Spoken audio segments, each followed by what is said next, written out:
કાપોદ્રામાં અનાજની દુકાન ઉપર પુરવઠા વિભાગના દરોડા તાળનો ગેરકાયદે જથ્થો ઝડપાયો। હાલ ઉનાળામાં ગૃહિણીઓ અનાજ અને મસાલા ભરે છે, ત્યારે સુરત પુરવઠા વિભાગ દ્વારા અનાજના વેપારીઓને ત્યાં કરવામાં આવી રહેલા ગેરકાયદેસર અનાજ સંગ્રહ પર તપાસનો દોર કેન્દ્રિત કર્યો છે। કાપોદ્રા વિસ્તારના સુપર કિંગ ટ્રેડર્સને ત્યાં જિલ્લા પુરવઠા વિભાગે દરોડા પાડી અલગ અલગ પ્રકારની દાળનો ગેરકાયદેસર રીતે સંગ્રહિત કરેલ સ્ટોકને જપ્ત કર્યો હતો।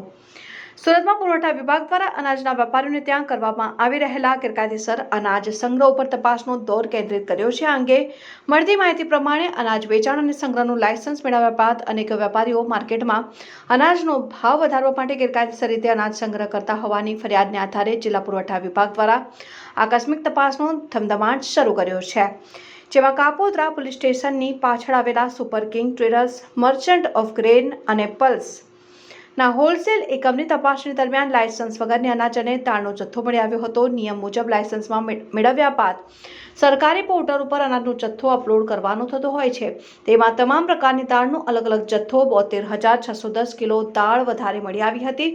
લાયસન્સના નિયમ કરતાં 72.61 ટન વધારાનો જથ્થો મળી આવ્યો હોવાથી પુરવઠા વિભાગે દાળનો જથ્થો સીઝ કર્યો હતો અને કયા કારણોસર અનાજના જથ્થાનું ઓનલાઈન દર્શાવવામાં ન આવે તેની ચોખવટ કરવાની નોટિસ ફટકારવામાં આવતા અનાજના વેપારીઓની હાલત કફોડી બની છે।